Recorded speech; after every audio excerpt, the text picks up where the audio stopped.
the Dilmun civilization, the forgotten paradise of the Persian Gulf. Welcome, dear listener, and welcome to the first chapter of our enchanting journey through 10 lost civilizations you've never heard of.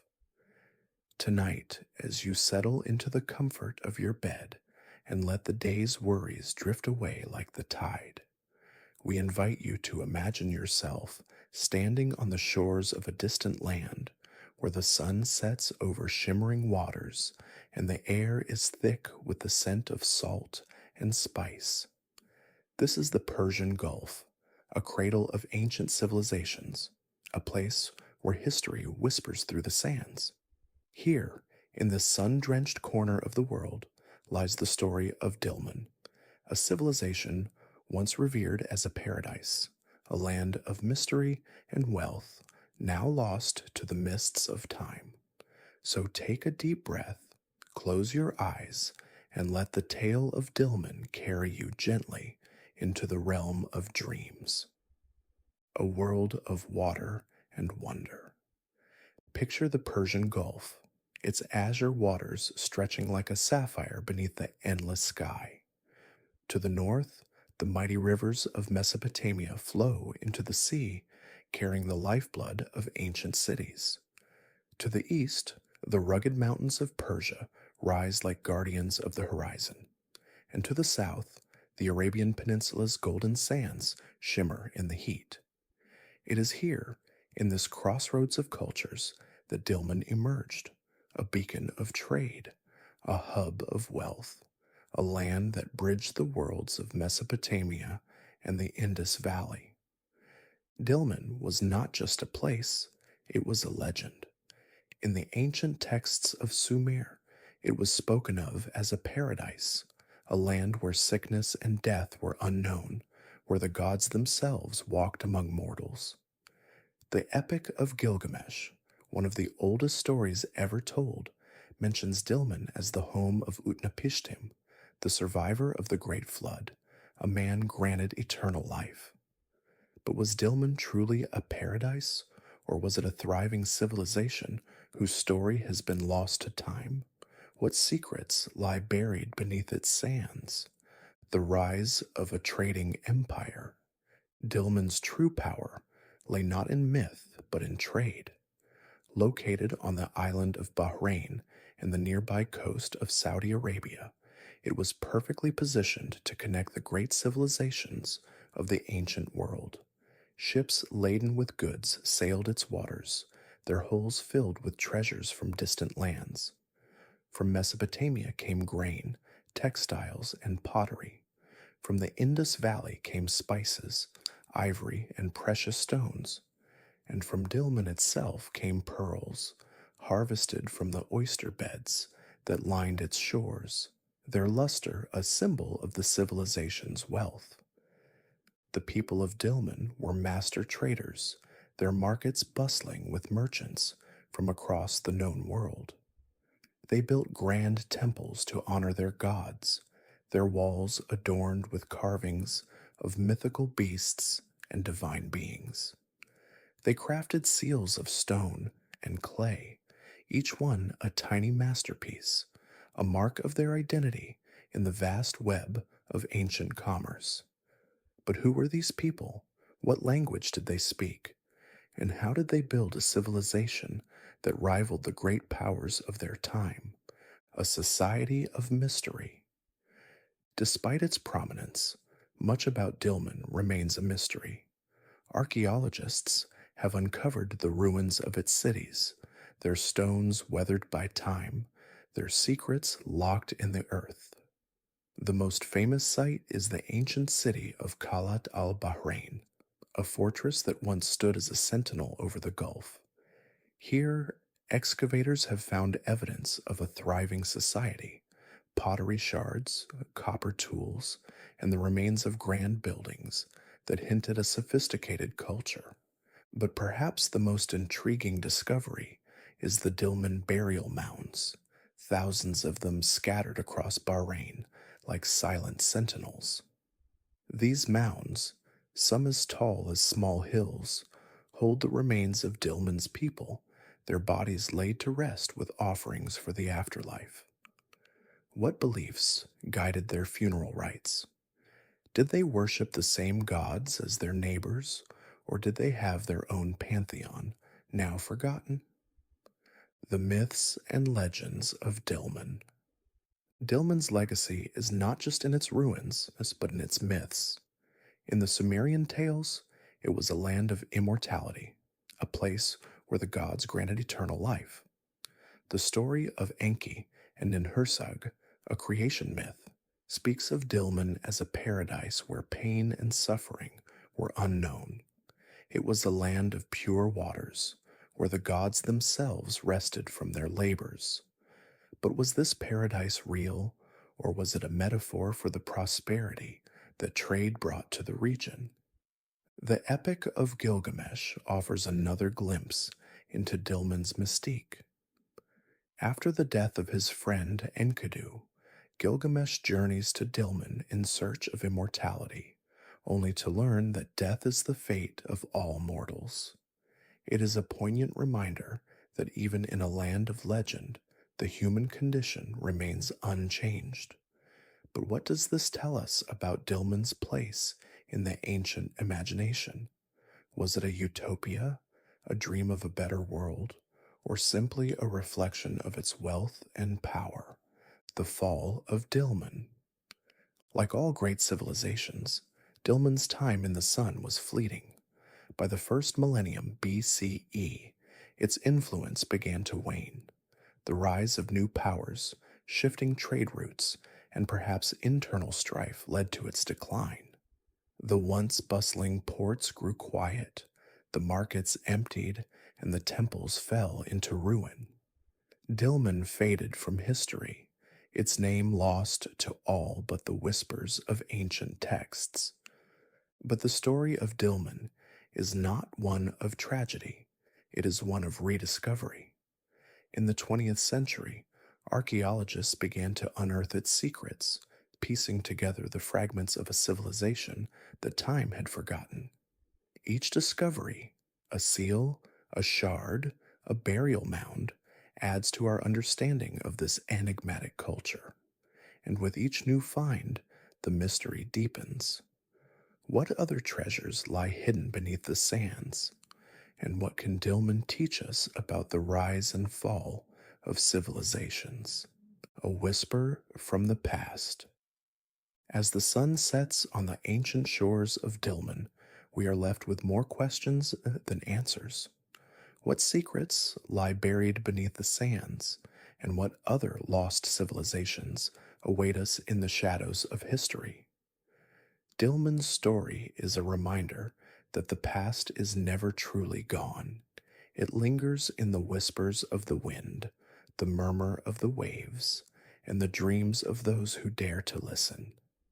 And so, our first journey through the lost civilizations comes to a close. But fear not, dear listener, for our adventure has only just begun. In the next chapter, we will travel to the sun-drenched hills of Spain, where a kingdom of silver and gold once thrived. Until then, let the waves of Dilmun's shores carry you gently into dreams. The Tartessos civilization, the silver kingdom of ancient Spain. Imagine a land where the sun sets over rolling hills, casting a golden glow on rivers that shimmer like veins of silver. This is ancient Iberia, a place where the mountains hold secrets and the seas whisper tales of distant shores. Here in the southwestern corner of modern-day Spain flourished a civilization that once dazzled the ancient world with its wealth and culture. This is the story of Tartessos, a kingdom of silver and gold, a beacon of trade and artistry, now lost to the sands of time. As we journey through the mists of history, let us uncover the mysteries of Tartessos, a civilization that rose from the earth, shone brightly, and vanished without a trace. What made Tartessos so extraordinary, and why did it disappear, leaving only whispers in the wind? a land of rivers and riches. Picture the landscape of ancient Iberia, where the Guadalquivir River winds like a silver thread through fertile plains and rugged hills. It was here, in the region now known as Andalusia, that Tartessos took root around 1200 BCE.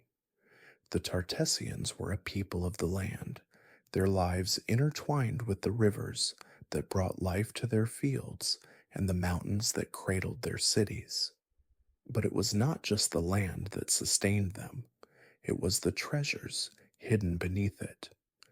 Tartessos sat atop a wealth of mineral resources, its hills rich with copper, gold, and most prized of all, silver. The Tartessians became master miners and metallurgists, their hands skilled in extracting and shaping the earth's bounty. They forged tools, weapons, and jewelry, their craftsmanship renowned across the ancient world. But it was their silver that truly set them apart, a metal so abundant that it flowed like water through their markets, making Tartessos one of the richest civilizations of its time. What secrets did their mines hold? And how did this wealth shape their destiny? A kingdom of trade and culture. Tartessos was not just a land of riches, it was a crossroads of cultures, a hub where the ancient world's great powers met and mingled. From the east came the Phoenicians, sailors, and traders who brought with them the wonders of the Mediterranean, glass, textiles, and knowledge of distant lands. From the north came the Celts, warriors and artisans, whose influence seeped into Tartessian art and religion.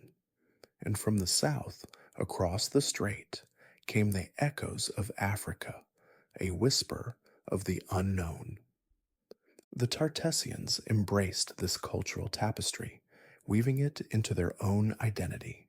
They built cities with grand palaces and temples, their walls adorned with intricate carvings and vibrant frescoes.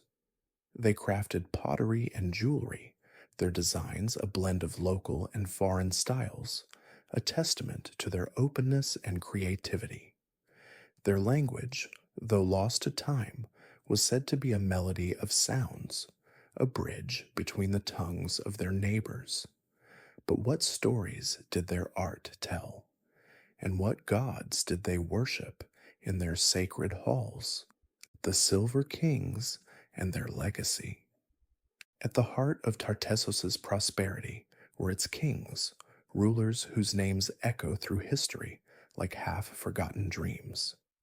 The most famous was Arganthonios, a king said to have reigned for over a century, his wisdom and wealth legendary.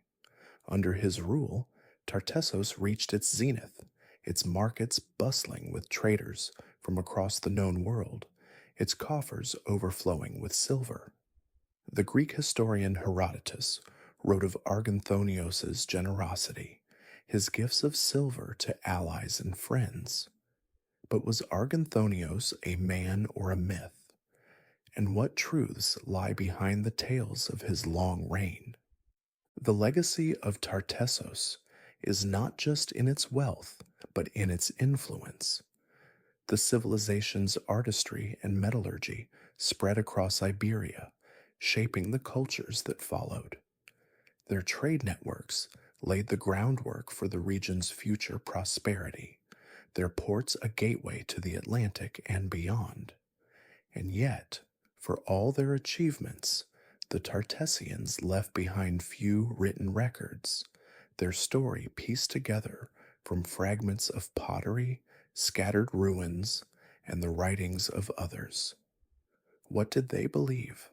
How did they live? And what dreams did they hold for the future? The mystery of disappearance.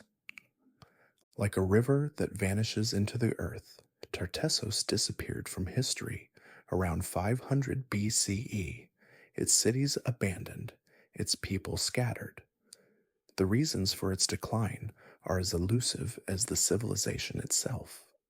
Some whisper of invasion, of foreign powers hungry for Tartessos's wealth. Others speak of natural disasters, earthquakes, floods, or droughts that choked the life from the land. And still others believe that the Tartessians simply faded away, their culture absorbed into the rising powers of Carthage and Rome. But the mystery of Tartessos is not just in its fall, it is in its silence. Unlike other lost civilizations, Tartessos left no grand monuments, no towering pyramids or sprawling temples. Its legacy is subtle, a whisper in the artifacts and ruins that dot the landscape. Archaeologists have unearthed traces of its existence: burial mounds, bronze figurines, and the remnants of ancient ports, but the full story remains hidden, a puzzle waiting to be solved. What other secrets lie buried beneath the hills of Andalusia? And what can Tartessos teach us about the fragility of civilization? A whisper from the past. As the sun sets on the ancient kingdom of Tartessos, we are left with more questions than answers. What treasures lie hidden in its forgotten mines? And what other lost civilizations await us in the shadows of history? Tartessos' story is a reminder that the past is never truly gone. It lingers in the whispers of the wind, the murmur of the rivers, and the dreams of those who dare to listen. And so, our journey through the lost civilizations continues. In the next chapter, we will travel to the sun-scorched lands of East Africa, where a kingdom of mystery and wealth once thrived. Until then, let the silver rivers of Tartessos flow gently through your dreams. The Punt civilization, the land of mystery and wealth. Imagine a land where the sun rises over golden sands and sets behind lush, green forests, a land so distant and exotic that it seemed to exist only in dreams. This is Punt, an ancient civilization nestled somewhere in East Africa, a place that captivated the hearts and minds of the ancient Egyptians for centuries. Known as the Land of the Gods, Punt was a realm of untold riches, where the air was thick with the scent of myrrh and the rivers flowed with gold. Yet for all its allure, Punt remains one of history's greatest mysteries, a civilization lost to time, its exact location still unknown. As we journey through the sands of history, let us uncover the story of Punt, a land that bridged the worlds of myth and reality. What made Punt so enchanting? And why has its true location eluded us for millennia? A land of legend and lore. In the annals of ancient Egypt, Punt was more than a trading partner. It was a place of wonder, a paradise where the gods themselves were said to dwell. The Egyptians spoke of it with reverence, their texts and tomb paintings depicting it as a land of abundance, where trees grew heavy with incense, animals roamed freely, and the people lived in harmony with nature. The earliest records of Punt date back to the Old Kingdom, around 2500 BCE, but it was during the reign of Queen Hatshepsut in the 15th century BCE that Punt's legend truly came to life. Queen Hatshepsut, one of Egypt's most powerful pharaohs, sent a grand expedition to Punt, a journey immortalized in the reliefs of her mortuary temple at Deir el-Bahari.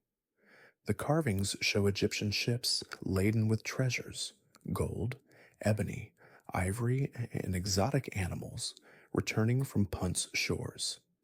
But beyond the wealth, the reliefs depict something more profound, a cultural exchange, a meeting of two worlds. The Puntites, with their distinctive hairstyles and flowing robes, welcomed the Egyptians with open arms, their chief offering gifts of myrrh and frankincense. What did this encounter mean for both civilizations? And how did Punt's riches shape Egypt's golden age? The journey to the land of the gods. The expedition to Punt was no simple voyage. It was a perilous journey across the Red Sea, a test of endurance and faith. Imagine the scene: a fleet of ships, their sails billowing in the wind, cutting through the turquoise waters.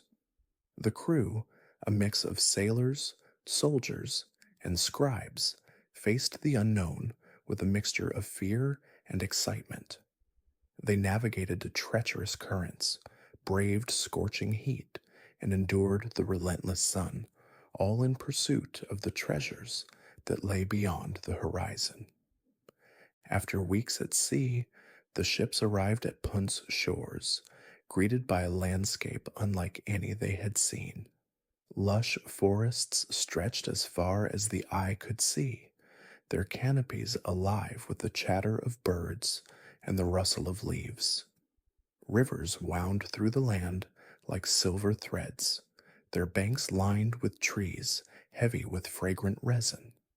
The air was thick with the scent of spices, and the ground glittered with flecks of gold.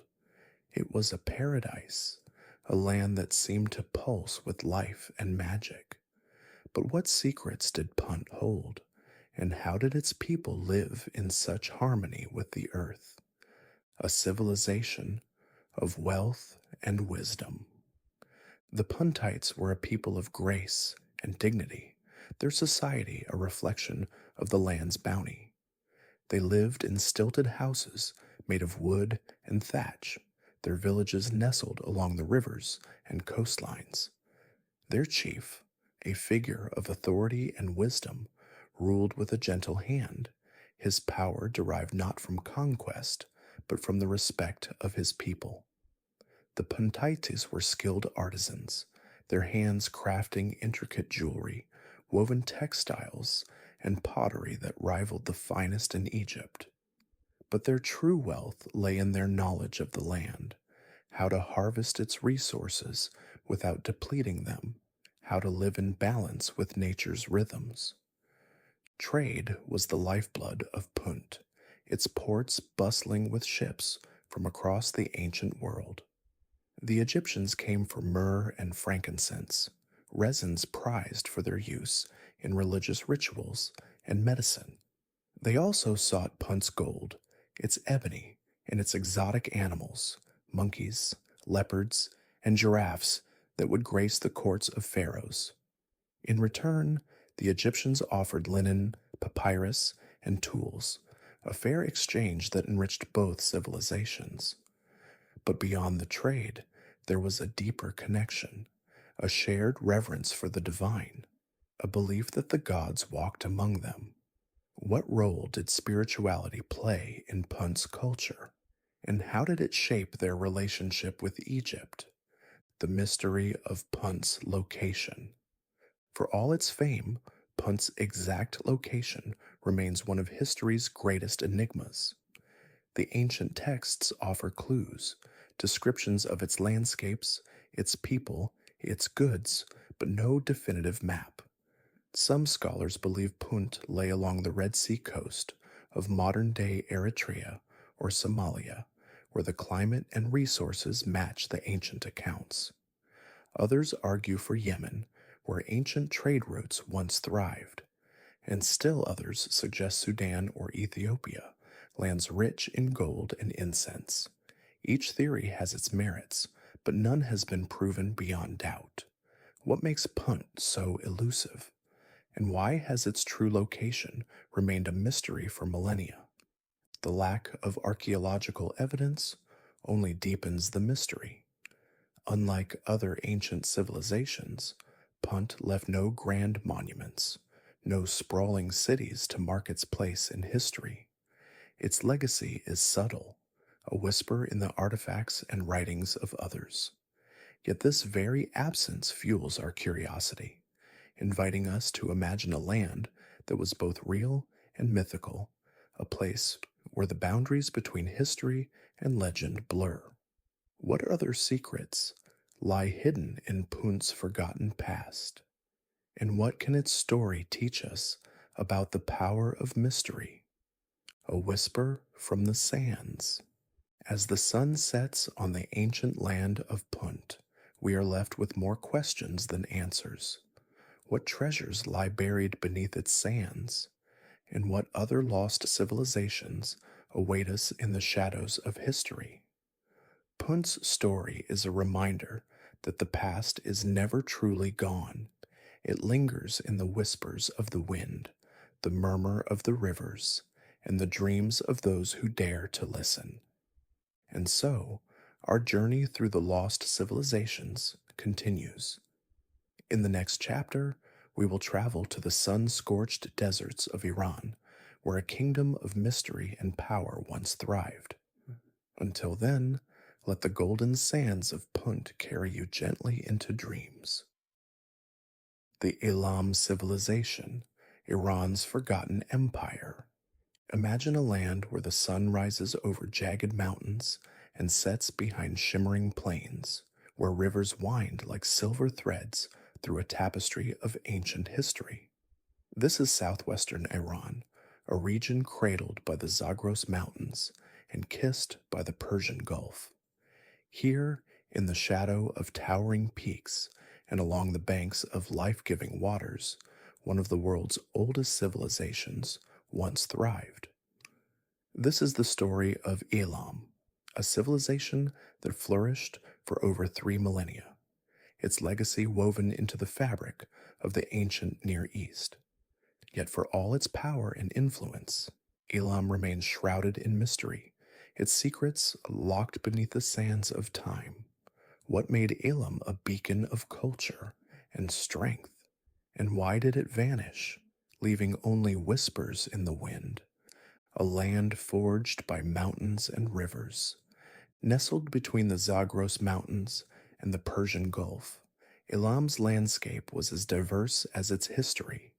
To the north, rugged peaks stood like silent sentinels, their slopes rich with mineral wealth.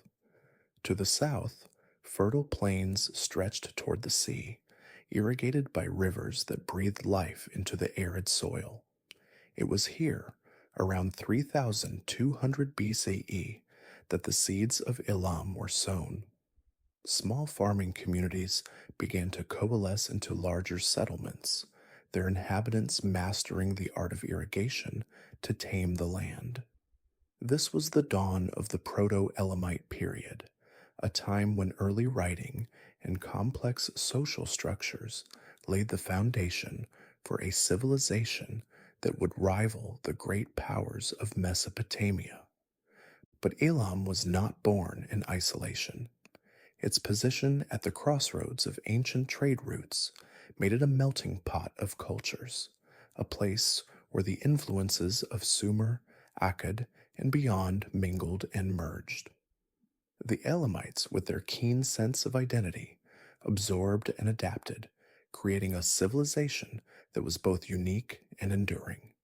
Yet for all its achievements, Elam's story is one of enigma, a puzzle waiting to be solved, a mosaic of power and conflict. Elam's political history was as turbulent as the rivers that shaped its land. It was not a monolithic empire, but a collection of kingdoms and city-states, each vying for dominance. Dynasties rose and fell like the tides, the Awan, the Shimashki, the Sukulma, each leaving its mark on the annals of time. The Elamites were fierce warriors, their armies clashing with the likes of Sargon of Akkad and Hammurabi of Babylon. Their fortunes waxed and waned, their borders shifting with the outcomes of war. At the heart of Elam's power lay its capital, Susa, a city of splendor and strength. Susa's palaces and temples rose from the plains, their walls adorned with glazed bricks and intricate carvings. It was a city that bore witness to both triumph and tragedy, its streets echoing with the footsteps of kings and conquerors. But what drove the Elamites to build such a legacy? And how did their resilience shape the course of history? artistry in bronze and stone. The soul of Elam was expressed through its art, a testament to the civilization's creativity and skill. Elamite artisans were masters of bronze and stone, their hands shaping materials into works of breathtaking beauty. Statues of worshippers, with wide eyes and clasped hands, gazed out from the mists of time, their expressions serene yet commanding. These figures, often depicting royalty or deities, were not mere decorations. They were windows into the Elamite worldview, a glimpse of a people who revered both the divine and the earthly. Perhaps the most famous example is the statue of Queen Napir Asu, a masterpiece of bronze casting that stands over a meter tall. The queen, adorned in a flowing robe, her hands clasped in prayer, exudes a quiet strength, a reflection of the Elamite spirit. Reliefs carved into palace walls depicted scenes of banquets, hunts, and religious ceremonies, each detail a story waiting to be told. But what inspired such artistry? And what messages did the Elamites seek to convey through their creations? A tapestry of faith and ritual. At the heart of Elamite society lay a rich tapestry of religious beliefs, a spiritual life as complex as the civilization itself. The Elamites worshipped a pantheon of gods and goddesses, their names whispered in prayers and etched into temple walls. Chief among them was Inshushinak, the lord of the dead, a deity who held sway over the afterlife. Kirarisha, the mother goddess, nurtured the land and its people, while Humban, the sky god, watched over the heavens with a vigilant eye. Temples rose like bridges between earth and sky, their ziggurats reaching toward the divine. Priests and priestesses performed sacred rites, offering prayers and sacrifices to ensure the god's favor. Festivals marked the changing seasons, binding the community in shared reverence for the cycles of life and death. The Elamites believed in an afterlife, their tombs filled with goods for the journey beyond, a reflections of their deep spiritual convictions. But how did these beliefs shape their daily lives? And what role did religion play in the governance of their kingdoms? A crossroads of wealth and trade. Elam's prosperity was built on the bounty of its land and the ingenuity of its people. Farmers tended fields of barley and wheat, their harvests filling granaries to the brim. Miners delved into the earth, extracting copper, silver, and gold, metals that would become the lifeblood of Elam's economy. Trade routes crisscrossed the region, linking Elam to the great civilizations of Mesopotamia, the Indus Valley, and beyond. Merchants carried Elamite goods to distant markets, their caravans laden with treasures that spoke of a civilization both rich and resourceful. Elam's position at the crossroads of ancient trade made it a hub of cultural exchange, a place where ideas, art, and technology flowed as freely as the rivers that sustained it. Yet for all its wealth, Elam remained fiercely independent, its identity forged in the fires of both cooperation and conflict. What drove the Elamites to thrive in such a competitive world, and how did their economic strength shape their destiny? The enigma of the Elamite tongue. The Elamite language remains one of the great puzzles of the ancient world. A linguistic isolate, unrelated to any known language family, it was a melody of sounds lost to time. The Elamites developed their own script, a complex system of pictograms and syllabic signs etched onto clay tablets. These texts, though challenging to decipher, offer glimpses into the administrative, economic, and religious life of the civilization. Records of taxes, treaties, and temple offerings paint a picture of a society both organized and devout. Scholars have labored for decades to unlock the secrets of the Elamite script, each breakthrough a step closer to understanding the civilization's inner workings.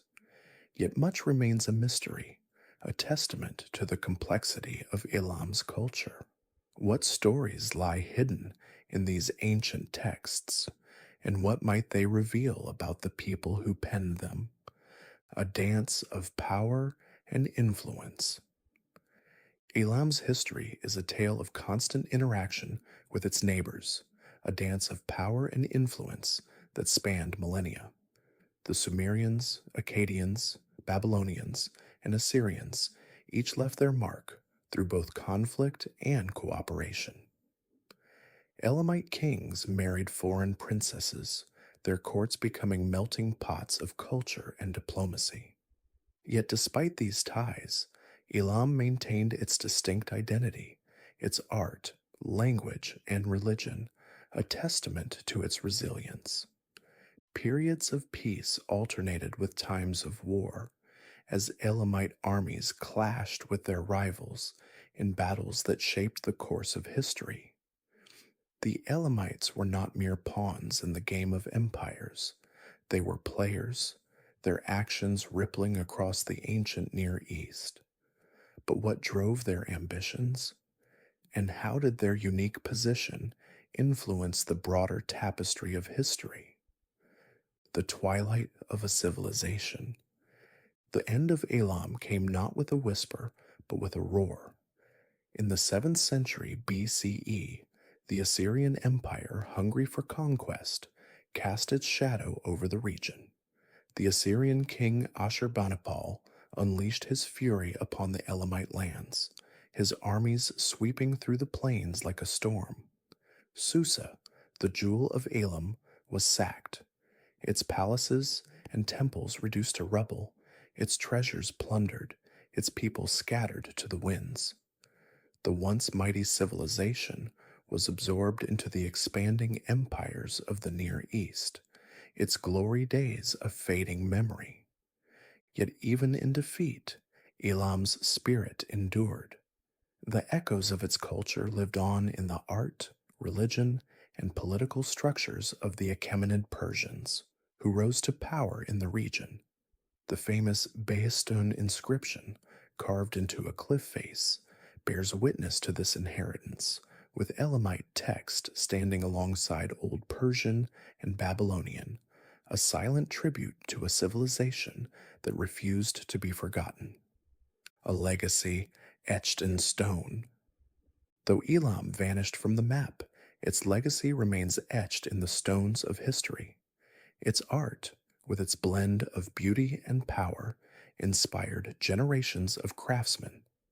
Its religion, with its pantheon of gods and goddesses, offered a glimpse into the spiritual life of the ancient world. And its political structures, with their complex web of alliances and rivalries, shaped the course of empires. Elam's story is a testament to the resilience of human culture, a reminder that even lost civilizations leave their mark on the tapestry of time. The Moche civilization, masters of art and mystery in ancient Peru. Imagine a land where the sun beats down on golden deserts, where rivers carve their way through lush valleys, and where the echoes of a forgotten people still whisper through the winds. This is the northern coast of Peru, a place where the Moche civilization once thrived, leaving behind a legacy of artistry, innovation, and enigma. Flourishing between 100 and 800 AD, the Moche were a people of remarkable skill, their culture a tapestry of vibrant creativity and spiritual depth. Yet for all their achievements, the Moche remain shrouded in mystery, their story a puzzle waiting to be unraveled.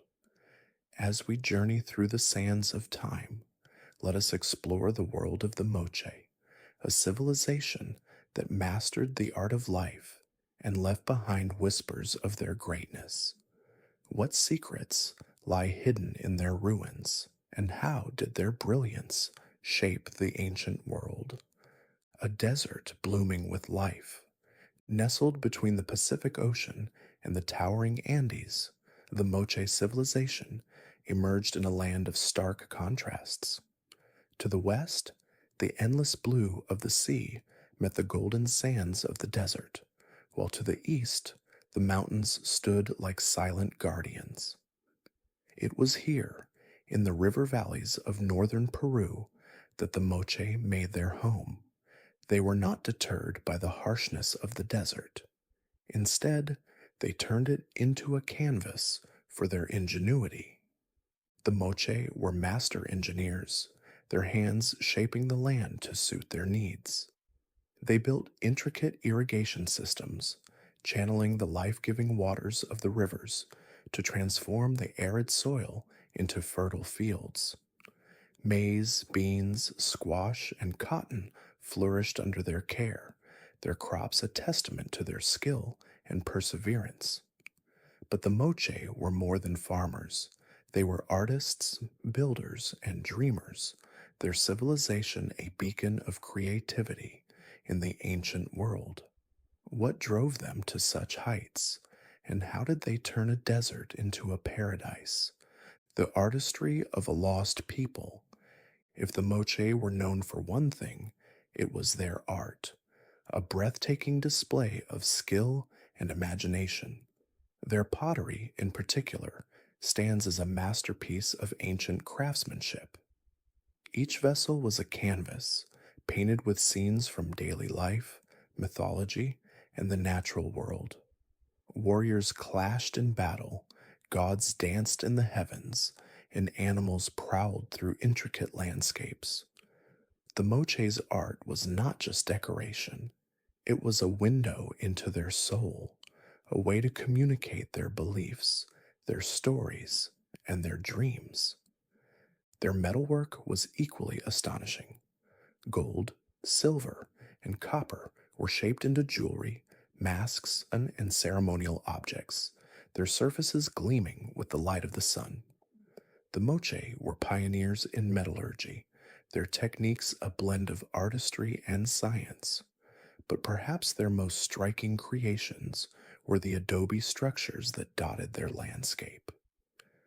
The Huaca del Sol and Huaca de la Luna, massive pyramids built from millions of sun-dried bricks, stood as testaments to their architectural prowess. These were not just buildings, they were sacred spaces where the Moche connected with the divine. What rituals took place within their walls, and what gods did they honor in their shadowed halls? A society of strength and spirit. The Moche were a people of order, their society a carefully woven tapestry of roles and responsibilities. At the top stood the elite, rulers, priests, and warriors, who guided the civilization with a steady hand.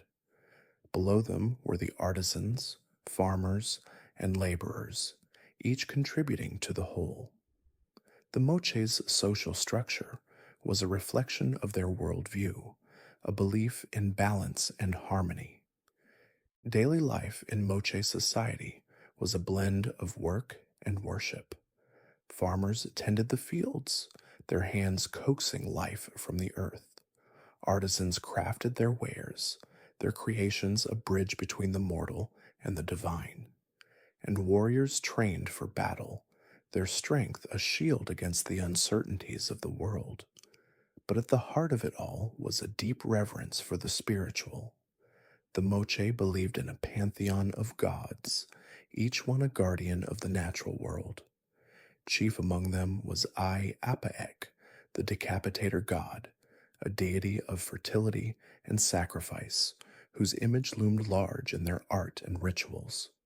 What drove their devotion, and how did their faith shape their destiny? The rituals of life and death. The Mocho's spiritual life was a dance of light and shadow, a blend of celebration and sacrifice. Their rituals were elaborate affairs, filled with music, dance, and the scent of burning incense. Priests, adorned in feathered headdresses and golden masks, led the ceremonies, their voices rising in prayer to the gods.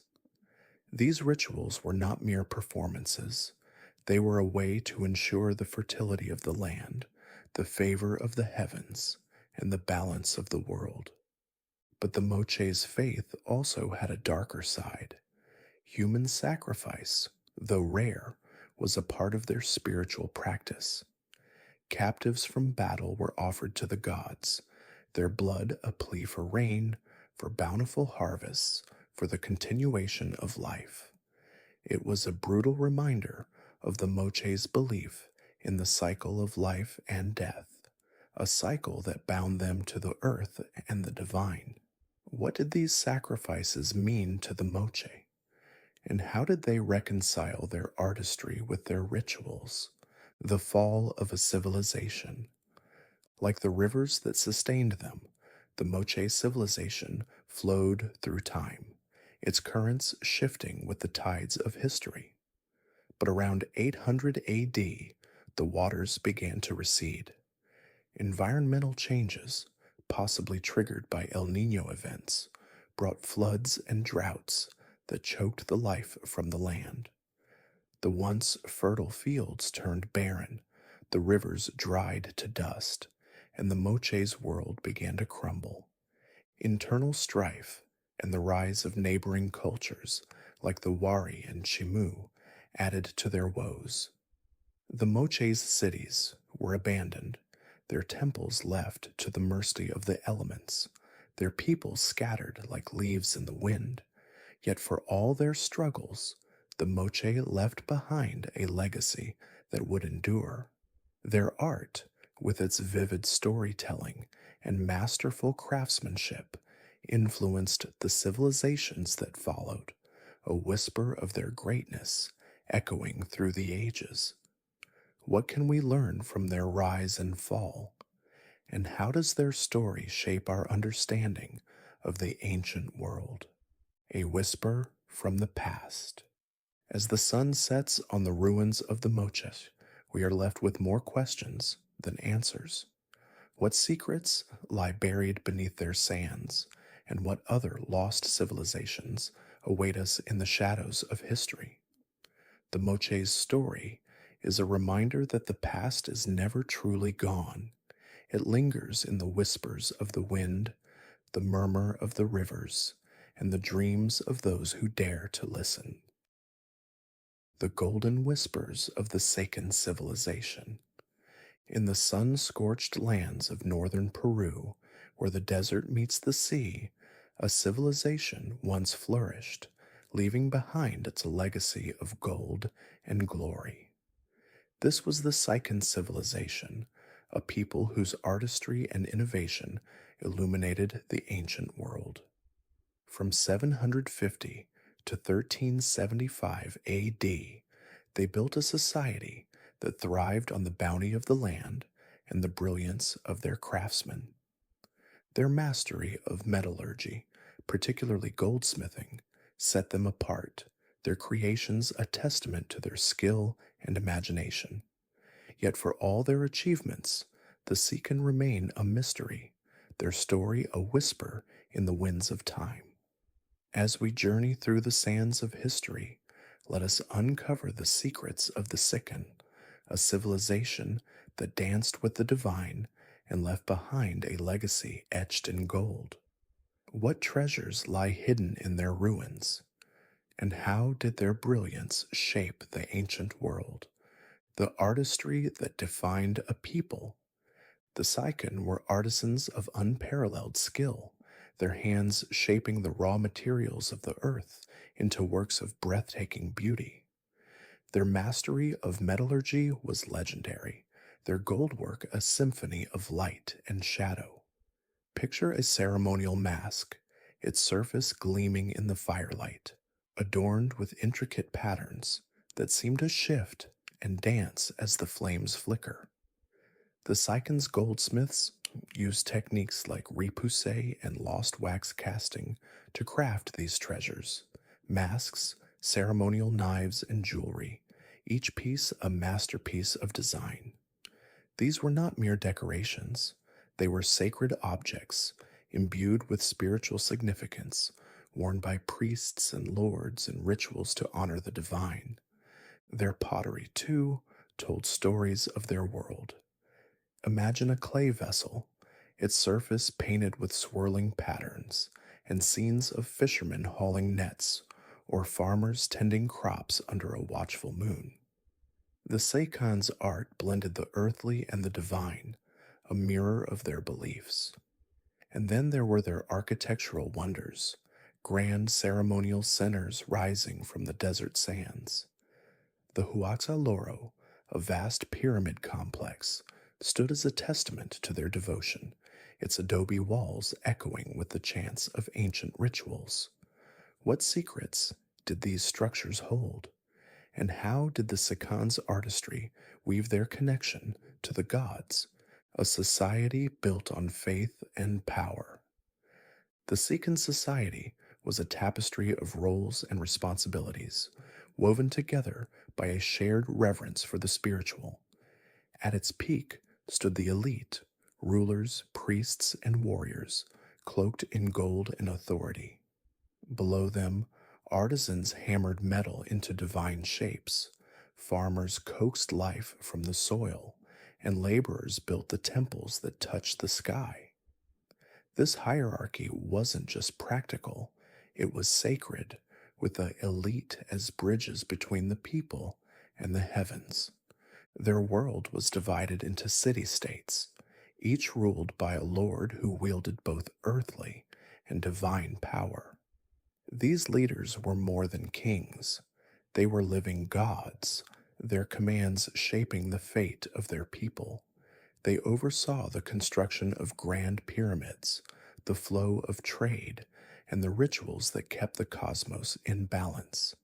Imagine a lord standing atop a temple, his golden mask catching the sun, his voice rising in prayer as the crowd below watches in awe. What drove their unwavering devotion?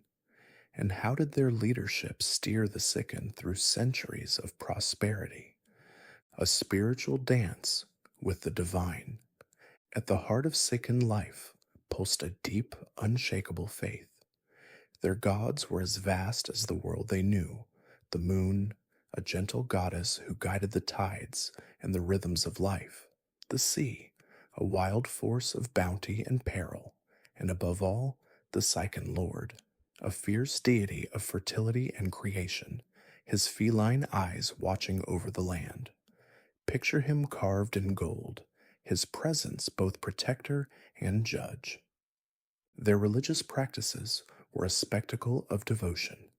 Priests in flowing robes led ceremonies atop pyramids, offering maize, fish, and sometimes blood to the heavens. These sacrifices weren't acts of violence, but desperate pleas for harmony, to keep the fields fertile, the rains steady, and the gods appeased.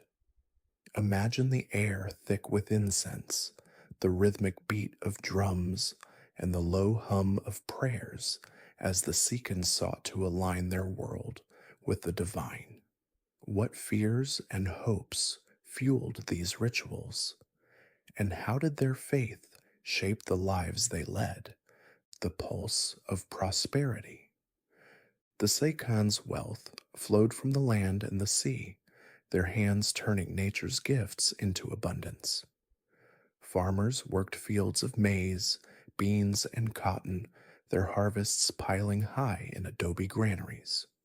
Fishermen cast nets into the Pacific, pulling up fish that shimmered like silver in the sun. But it was their gold that truly defined them. In bustling workshops, artisans melted and molded metal, crafting treasures that would travel far beyond their borders. Trade bound the Sican to the wider world. Their merchants trekked across the Andes and sailed along the coast, bartering gold, textiles, and pottery for shells, feathers, and rare stones. Picture a caravan winding through the mountains, laden with goods that carried the Sican's story to distant lands. Their networks were a web of connection, linking them to cultures we've yet to explore. What drove their hunger for trade? And how did their prosperity fuel their golden age? The fading of a golden light. Like the tides that shaped their shores, the Sican civilization rose and fell with time's relentless march. By 1375 AD, cracks began to show. The skies turned cruel, droughts withered the fields, floods swept away what remained, and the land that once sustained them grew silent. The rivers shrank to trickles, the harvests failed, and hunger crept into their homes. As nature faltered, so did their unity. Rivalries flared, and the rise of the Chimu, a neighboring power, cast a shadow over their cities. One by one, their temples emptied, their workshops stilled, and their people drifted away. Yet even in decline, the Sican's legacy endured. Their art inspired those who came after, their gold whispering tales of a lost world. What lessons lie in their fall? And how does their story echo through the ages? As the sun sets on the ruins of the Sican, we are left with more questions than answers. What secrets lie buried beneath their sands, and what other lost civilizations await us in the shadows of history? The Sican's story is a reminder that the past is never truly gone. It lingers in the whispers of the wind, the murmur of the rivers, and the dreams of those who dare to listen. The Mapungubwe civilization, the golden kingdom of southern Africa. Imagine a land where the sun rises over rolling hills and sets behind shimmering rivers, where the air hums with the whispers of a forgotten kingdom. This is southern Africa, a place of stark beauty and hidden treasures. Here, nestled between the Limpopo and Shashe rivers, the Mapungubwe civilization once thrived, a beacon of wealth, power, and innovation. Flourishing between 900 and 1300 AD, Mapungubwe was a kingdom that rose from the earth, its people forging a legacy that would echo through the ages. Yet for all its glory, Mapungubwe remains a mystery, its story a whisper in the winds of time. As we journey through the sands of history, let us uncover the secrets of Mapungubwe, a civilization that danced with the divine and left behind a legacy etched in gold. What made Mapungubwe so extraordinary? And why did it vanish, leaving only whispers in the wind? A land of rivers and riches. Picture the landscape of southern Africa, where the Limpopo River winds like a silver thread through the savanna, its waters a lifeline for the land. To the north, the Shashe River flows, its banks rich with the bounty of the earth. It was here, in this fertile valley, that the Mapungubwe civilization took root. The people of Mapungubwe were farmers and herders, their lives intertwined with the rhythms of the land. They grew sorghum, millet, and beans, their fields a patchwork of green against the golden grasslands. They raised cattle, their herds a symbol of wealth and status. But Mapungubwe's true riches lay beneath the soil. The hills were veined with gold, copper, and iron, metals that would become the lifeblood of the kingdom's economy.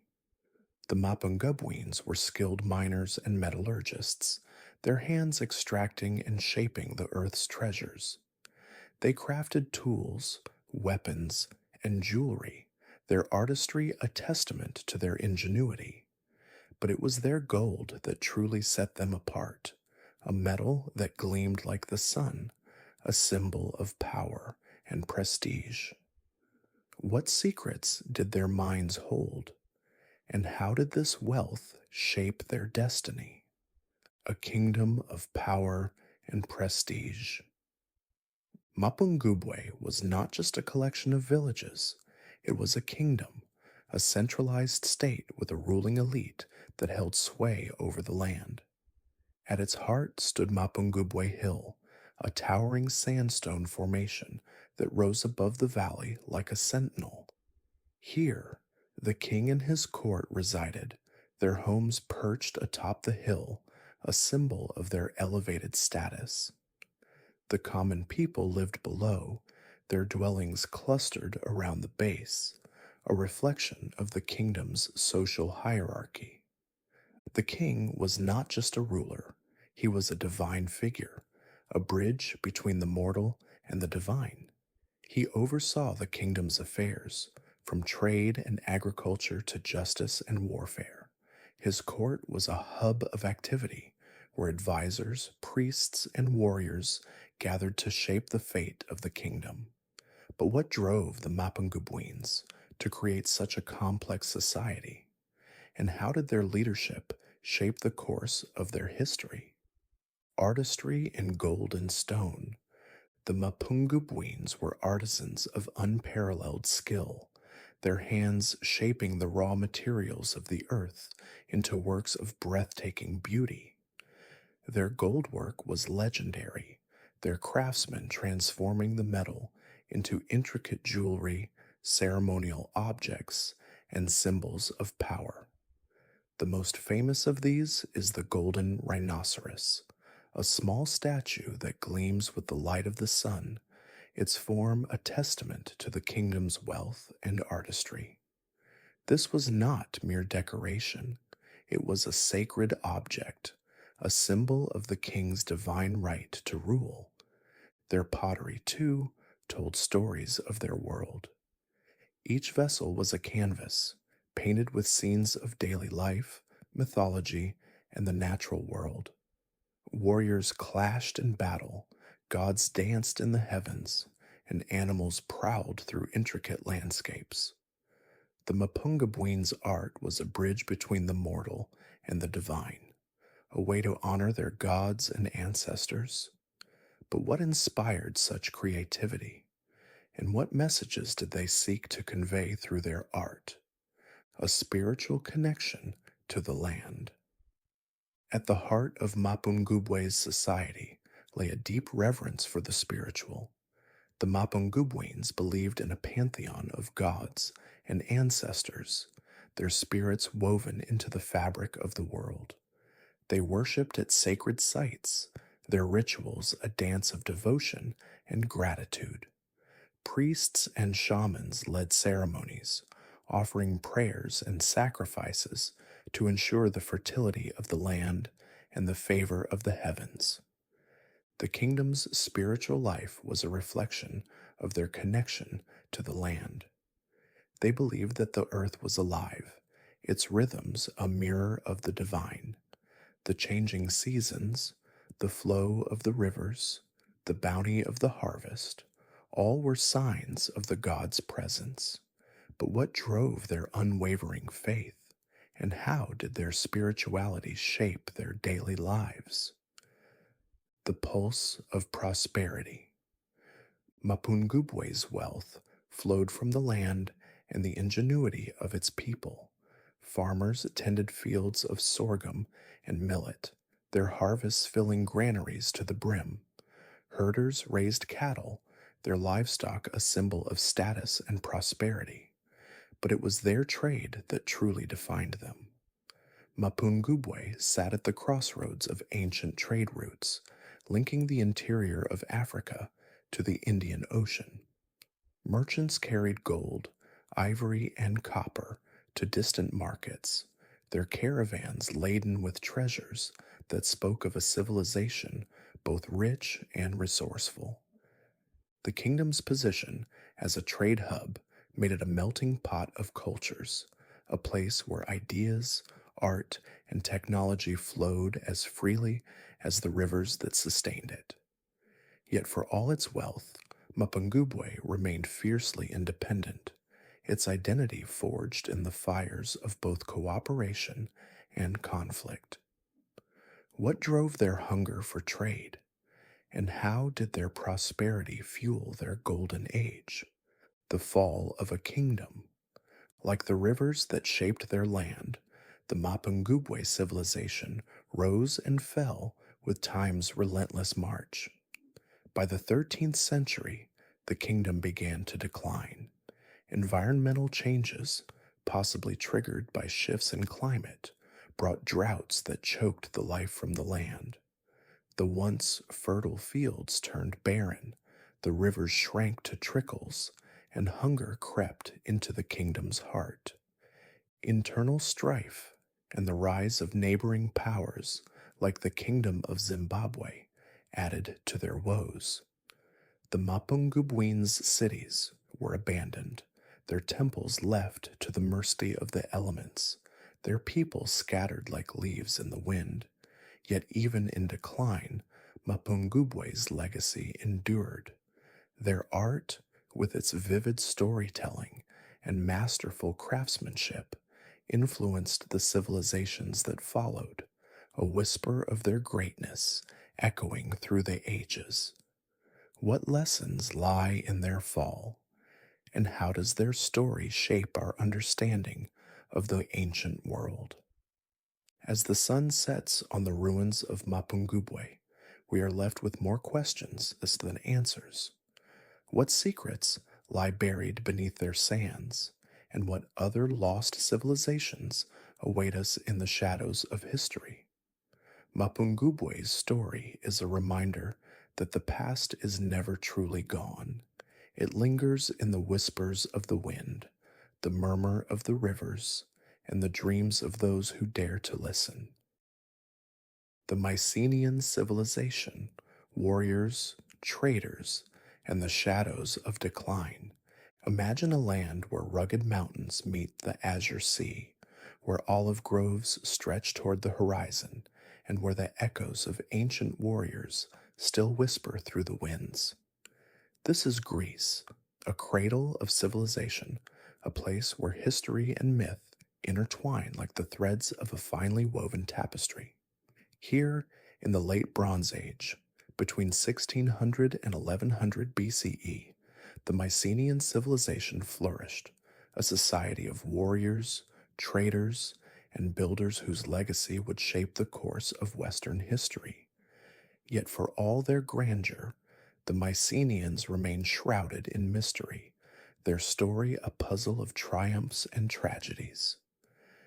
As we journey through the mists of time, let us uncover the secrets of the Mycenaeans, a civilization that rose to greatness only to vanish into the shadows. What made the Mycenaeans so formidable, and why did their world crumble, leaving only whispers in the wind? A land forged by mountains and sea. Picture the landscape of ancient Greece, where jagged peaks rise like sentinels and the Aegean Sea glimmers like a sapphire under the sun.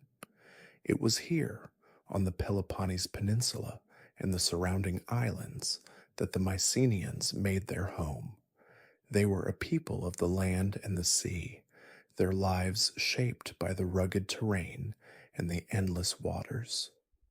The mountains provided natural fortresses, their slopes dotted with citadels that stood as bastions of power. The sea, meanwhile, was a highway to the world, its waves carrying Mycenaean ships to distant shores.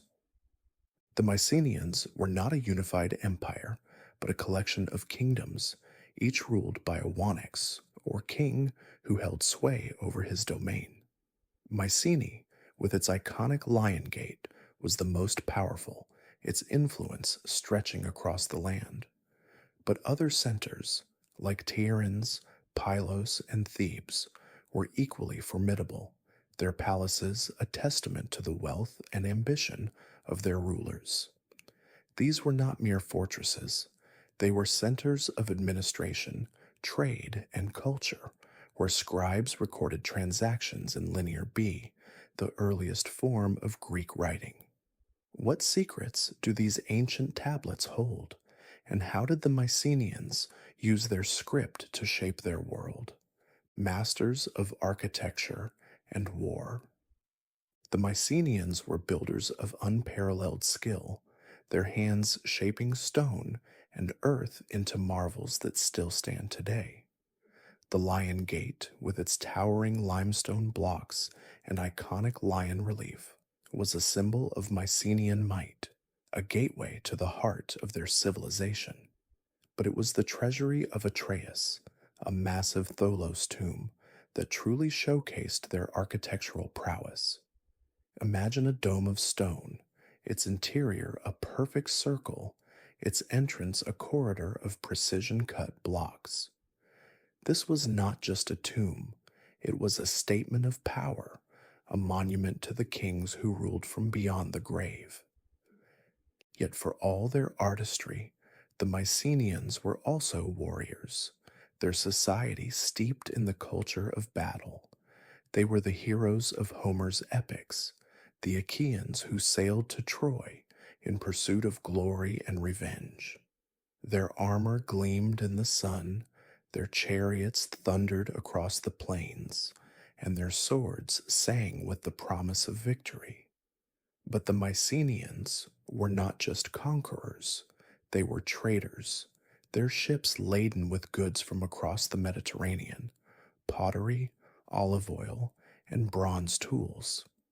Their trade networks stretched from Egypt to the Hittites, their influence a web that bound the ancient world together. What drove their hunger for both war and trade? And how did their dual nature shape their destiny? The mysteries of Linear B. At the heart of Mycenaean society lay a script that would unlock the secrets of their world. Linear B, a syllabic writing system, was etched onto clay tablets, its symbols a code that baffled scholars for centuries. It was not until 1952 that Michael Ventris, a British architect and linguist, cracked the code, revealing that Linear B was an early form of Greek. The tablets, once mute, now spoke of a civilization rich in detail, lists of goods, records of transactions, and names of gods and kings. These tablets offer a glimpse into the Mycenaean world, a society that was both bureaucratic and devout. They recorded offerings to deities like Poseidon and Artemis, their rituals a bridge between the mortal and the divine. But the tablets also hint at a darker truth, a society on the brink of collapse. Records of dwindling resources, military preparations, and abandoned palaces suggest a civilization under siege. What pressures weighed upon the Mycenaeans, and how did their writing system capture the twilight of their age, the shadows of decline? Like the heroes of their myths, the Mycenaeans' fall was as dramatic as their rise. Around 1200 BCE, their world began to unravel. Palaces burned, cities were abandoned, and the once mighty kingdoms crumbled into dust. The reasons for their decline are as elusive as the civilization itself. Some whisper of natural disasters, earthquakes that shook the land, droughts that starved the fields. Others speak of invasions, of sea peoples who swept across the Mediterranean like a storm. And still others believe that internal strife, perhaps a rebellion of the oppressed, tore the society apart. The truth, like the Mycenaeans themselves, lies buried beneath the sands of time, yet their legacy endures. The myths they inspired, the art they created, and the language they spoke would shape the course of Western civilization. The Mycenaeans were not just a footnote in history, they were the architects of a world that would rise from their ashes. What lessons can we learn from their fall? And how does their story echo through the ages? As the sun sets on the ruins of Mycenae, we are left with more questions than answers. What secrets lie buried beneath their sands, and what other lost civilizations await us in the shadows of history? The Mycenaean story is a reminder that the past is never truly gone. It lingers in the whispers of the wind, the murmur of the waves, and the dreams of those who dare to listen. The Rapa Nui civilization, the enigma of Easter Island. Imagine a tiny speck of land in the vast expanse of the Pacific Ocean where the waves crash against rugged cliffs and the winds whisper secrets of a forgotten people. This is Easter Island, or Rapa Nui, a place of stark beauty and haunting mystery. Here, the Rapa Nui civilization once thrived, carving colossal stone statues that stand as silent sentinels over the island's windswept plains. Flourishing between 1200 and 1700 AD, the Rapa Nui were a people of remarkable ingenuity and resilience, their story a testament to the human spirit's capacity for both creation and destruction. Yet for all their achievements, the Rapa Nui remain an enigma, their civilization's rise and fall a puzzle that continues to captivate the world. As we reach the final chapter of our journey through the lost civilizations, let us uncover the secrets of Rapa Nui, a civilization that danced with the divine and left behind a legacy etched in stone. What mysteries lie hidden in their statues? And how did their brilliance shape the ancient world? A land of isolation and wonder. Picture the landscape of Easter Island, where volcanic peaks rise like ancient guardians and the sea stretches endlessly in every direction. It was here, in one of the most remote places on Earth, that the Rapa Nui made their home. The island's isolation was both a blessing and a curse, a sanctuary from the outside world, but also a prison of limited resources. The Rapa Nui were Polynesian voyagers, their ancestors navigating the vast Pacific in search of new horizons. They brought with them the skills of their forebears, farming, fishing, and the art of stone carving, but on Easter Island, they would create something truly unique. The island's volcanic soil was fertile, its waters teeming with fish, and its forests lush with palms and hardwoods. The Rapa Nui thrived, their population growing to thousands, their society a tapestry of clans and chiefs. They built villages of stone and thatch, their homes clustered around ceremonial platforms where the famous Moai statues stood watch. These were not mere sculptures, they were embodiments of ancestral spirits, their towering forms a bridge between the mortal and the divine. But what drove the Rapa Nui to create such monumental works? And how did they move these colossal statues across the island? The artistry of the Moai.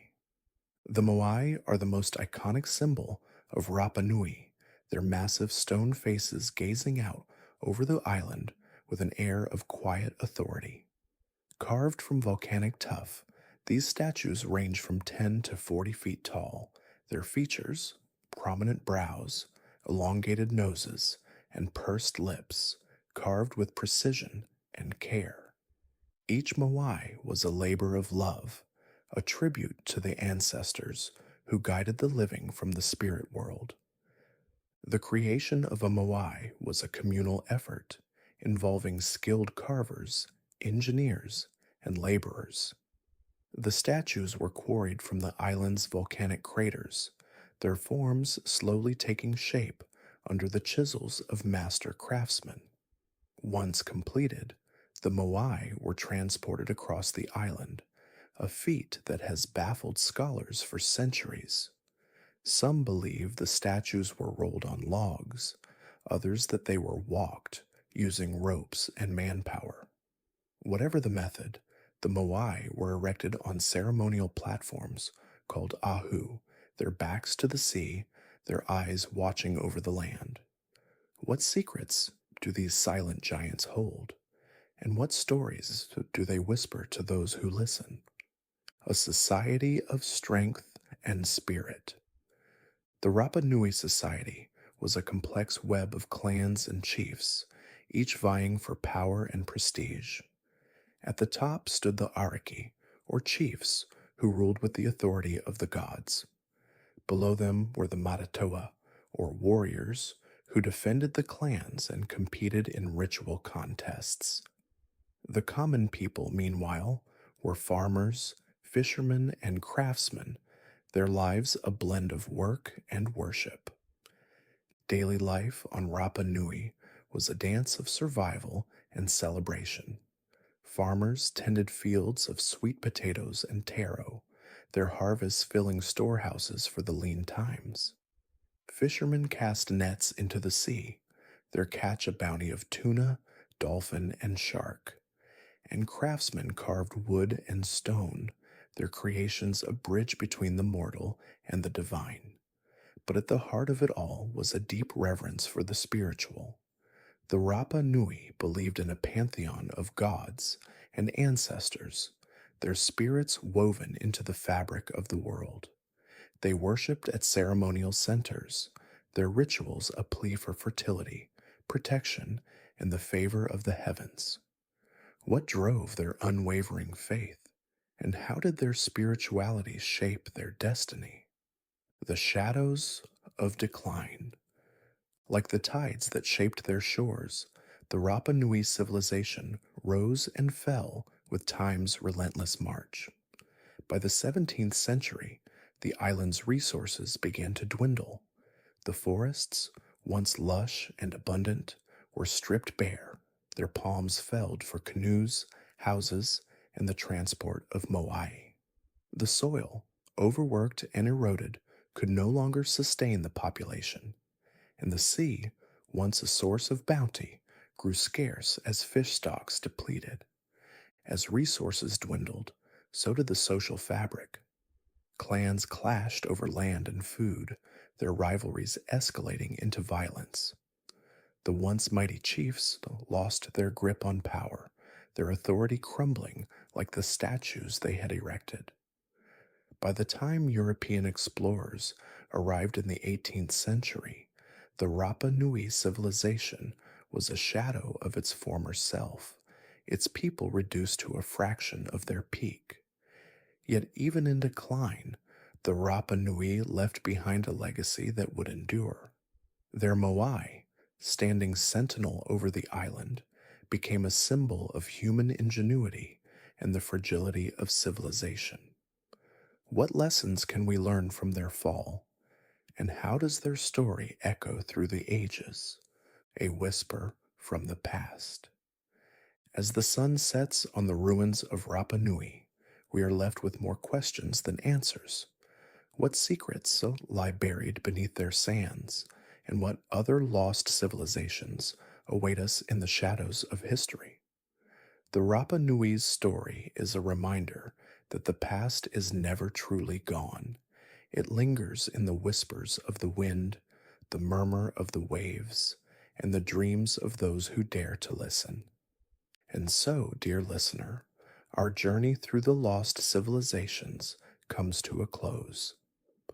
From the golden sands of Dilmun to the towering Moai of Rapa Nui, we have wandered through the tales of forgotten worlds, each one a whisper of the human spirit's boundless creativity and resilience. These stories are not just echoes of the past, they are reminders of the wonders that lie hidden in the shadows, waiting to be discovered. As you close your eyes and drift into sleep, let the mysteries of these ancient civilizations linger in your dreams, a gentle lullaby from the sands of time. Thank you for joining us on this enchanting journey. May your nights be peaceful and your dreams filled with the whispers of history. Good night.